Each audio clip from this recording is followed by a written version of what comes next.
Good morning. I'm Dr. Paul Dyer. Welcome to the Healthy Mind. As I'm getting this going,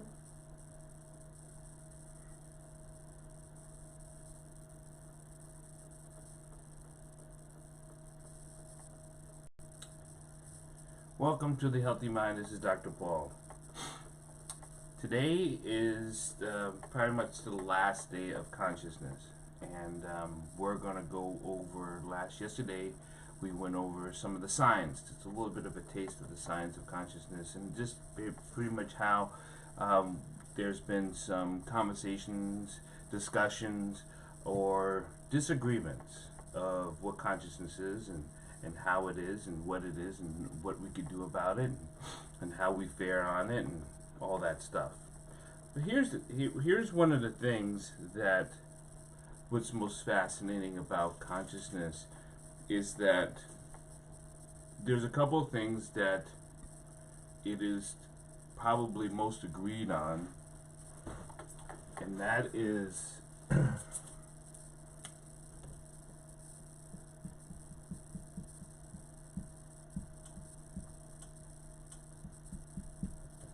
experience or experiences.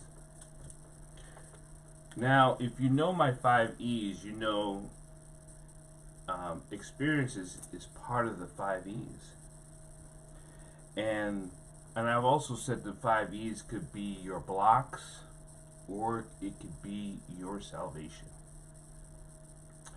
And the reason why most things could be either or, it is all about how you look at it, how you see it. So how I'm going to put it in a singular form, how I see, or how I see, how I am. And that's what experiences is. And so when it comes to, so today I'm going to talk about the mystic of consciousness, or the religious aspect of consciousness, or what we're missing. Now, it's very simple what we're missing. We've been taught that we've been missing. We've been taught that we have been missing something. We've been taught that there's something that we're just not getting. We've been taught that something outside of us is going to help us. Something outside of us is going to help us. We've been taught. Now let's write down things that we have been taught. Things taught. Outside of us, we are wrong. We are of sin. We are not. Now I could put a bunch of trees, branches off of that. Things taught. We've been taught other things. So in the beginning, if we're taught that we are wrong, we are not, we are of sin, something outside of us, then we go searching. And when we start searching, we're looking that way. Did you know that we know now that the universe is expanding? We know now, the only reason why we knew now that the universe is expanding, because we built a bigger telescope. So, has the universe always been expanding? It's not a chicken and the egg question. If the universe was always expanding, then why is our only knowledge of it's now expanding? Because we can see it now. So we built a bigger telescope. In the sciences, we're down to subatomic structures, right? We're looking for the space between spaces. Now that we're there, was it always there? It was always there. Now that we see it, now we are rationalizing it. We understand it. See, as humans have an issue that we don't know who we are. We don't know what we are. We don't know where we're going. We don't know how to get there. So when we depend on the physical world, that makes sense to us. I get to the store. How do you get to the store? If you showed up at 7-Eleven and you said, I don't know how I got here, someone would look at you and say, we need to put him away. We need to separate him. We need to kick him out of our group.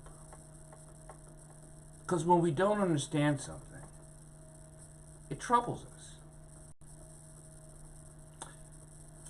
How I see, how I am. And that's what consciousness is. And I'll get to it. So we become the Ichabod Crane of life. Do you know what Ichabod Crane, the story, the headless horseman, right? We don't know that we have our own head. And let me ask you this puzzling question, thinking of Ichabod Crane and the headless horseman. How do you know you have a head? Because you've touched it? That's your experience. Because you see other people with the same structure? That is your consciousness? Do you know that could be an illusion? It could be an illusion because if there's, a hologram, right? You see where I'm going with this. You see where I don't have to keep moving forward with understanding that your illusional state is your own experience. Your own experience is your own consciousness. That's why we keep searching. You know what these are? Okay, so I've been a practicing Buddhist, right? So what are these? They're really nothing. They could be just jewelry, but as reminders that in the Dharma, when we know that there are suffering and then there's practice, and because the bodhicitta is a practice, and that's in the Dharma word is bodhicitta, is meaning the practice, and the practice is to cultivate and to get rid of all things that of attachment. And these are counters. The Catholics, prayer beads, the malas, and we all have counters of sayings and words and vibration. Because once we get down to our experience, and then when we get in, and if we stay away from just the science of it, we're not talking about the theory of the brain. I'm just talking about who we are as humans. Because if I don't want to touch any part of the science and all the experience about, like we were talking about the photons and the changings of how we see things. We don't see things.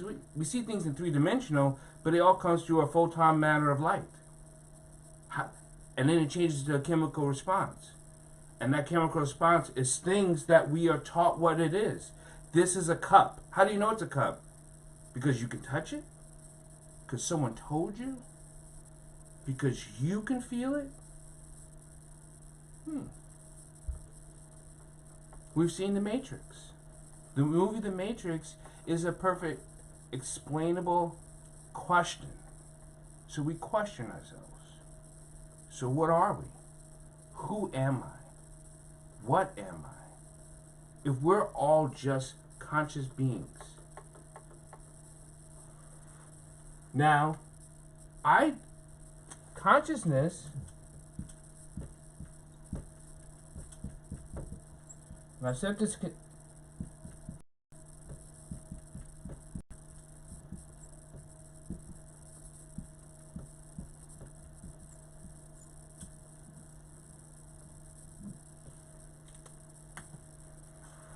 Connection to all things matter, and everything is made of matter.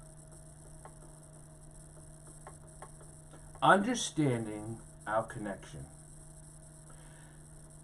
What we've been working on in our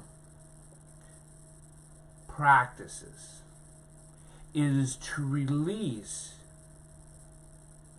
our devotion to structured illusions, to release our connection to structured illusions.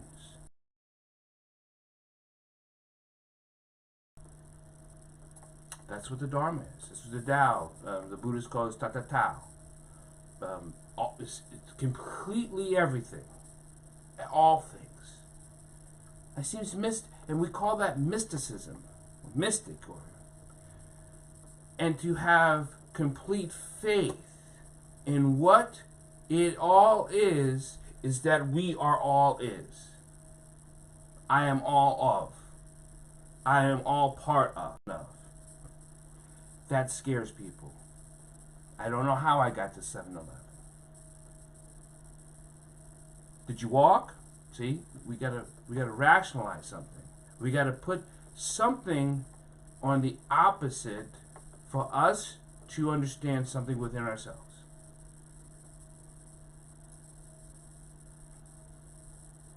How do you know the universe exists? Because the universe sees, feels, hears, smells through you. The universe is through you.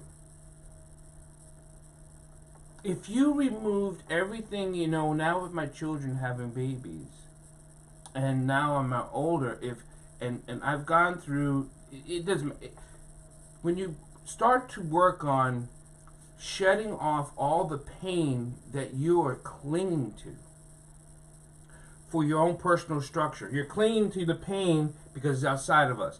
How do I know I'm alive? Because I bleed. Well, how do you know that's blood? Because you've been taught it, right?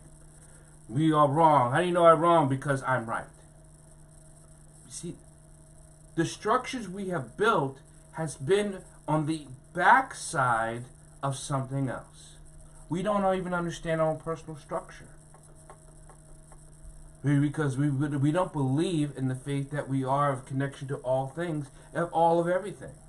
Now, if you to ask a question to a fish, would you, if you asked the fish in water, because we know the difference because we're not in water, if you told the fish that they're in water, how would they know?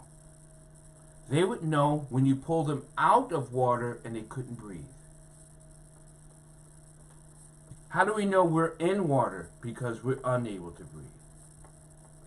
That is the difference. That is the illusional state. That is the material state. That is what our structures have been resulted to. It is something that we are confused about what we're not. So we keep looking for what is outside of ourselves.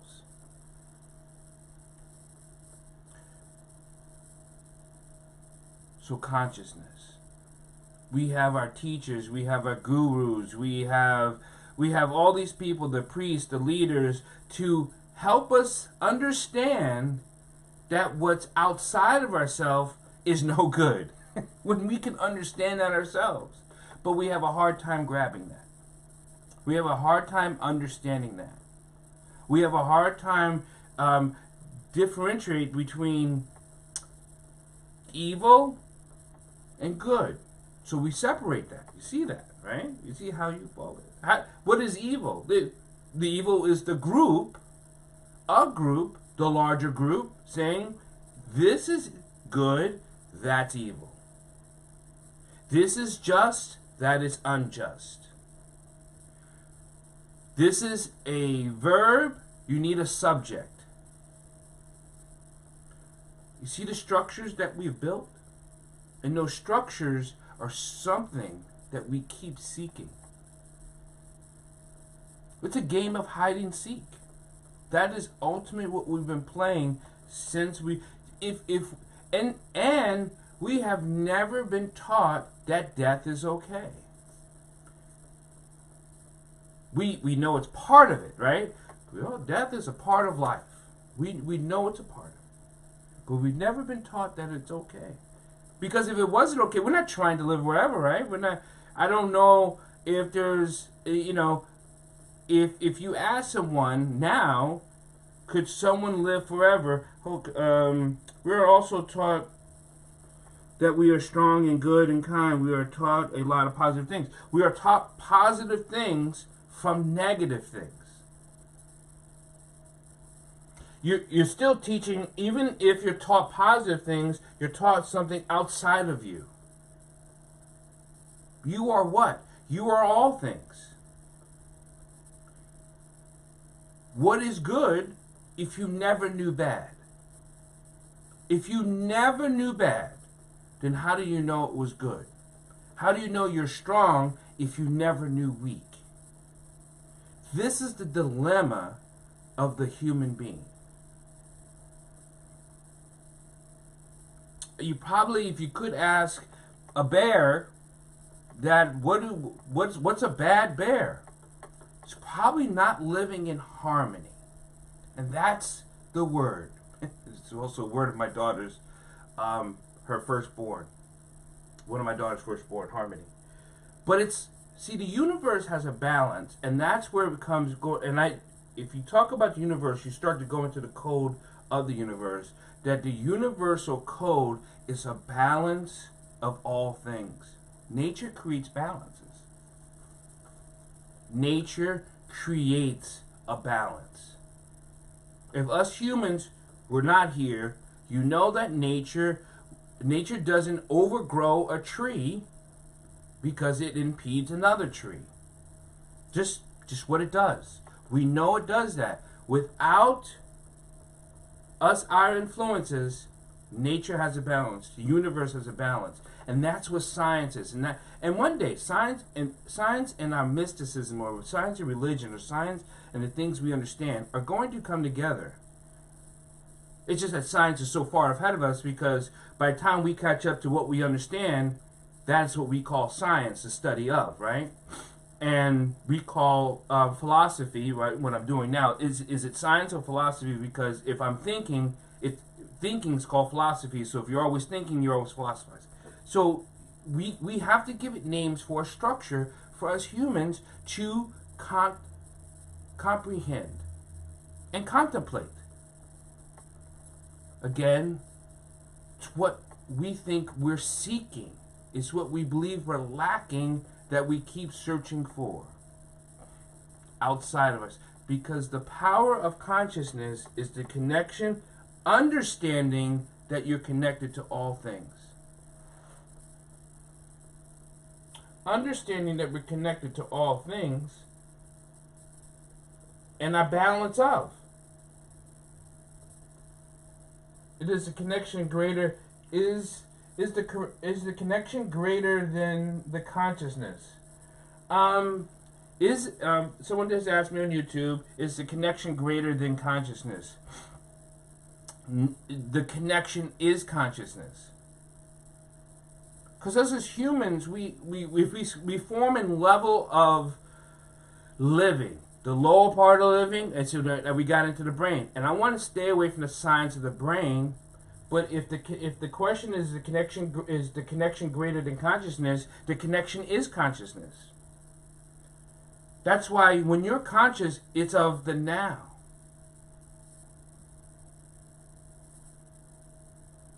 When you hear silence, you know it's silence because what you recognize what words are or what sound is.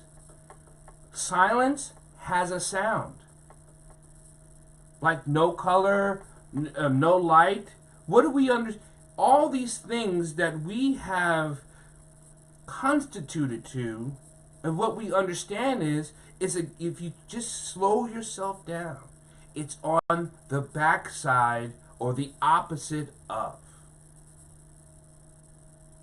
We some of you married people dating boyfriends, girlfriends, have had this. Do I look fat in this? Right? Or am I pretty today? Oh, you look good today. Did I look, so was I pretty yesterday? You know, so because we don't move unless it's on pressure. That's how we viewed our lives on this planet. We don't just jump in the car and says, go to 7-Eleven. Or if you're going to talk about autonomous cars, and you still have to punch it in. There still has to be a physics of action of motion. Physics more than motion, right? Whether it be my voice or the vibration creating the energy. See, that's the other thing about the mystic of consciousness, is that we know it's an energy. Physics talks about energies as in units. We know the levels of energy, but we don't talk about what energy is. We talk about what energy does in physics. We know that once you start to talk about anything outside of yourself, then we need some explanation. Does that start to make sense? I hope so. Really, what we understand about consciousness is that it's an experience. And what disturbs us the most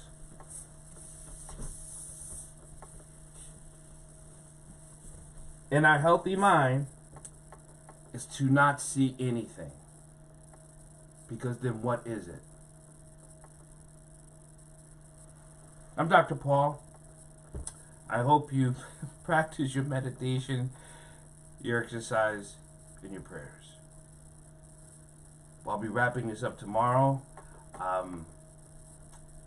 We'll talk again tomorrow. And you guys, I want you to think about your conscious state of all of now. Think about how you understand something. Think about how you look at things. And do you see things because of what it's related to? Or it's how you see it through your own illusional state? Because what are you and how you see things is only how you see things. And then, of course, that's how we get into it, that when the healthy mind talks about, is this a world we live in? We live in a balance of unity, and that's what nature is. You guys have a great day.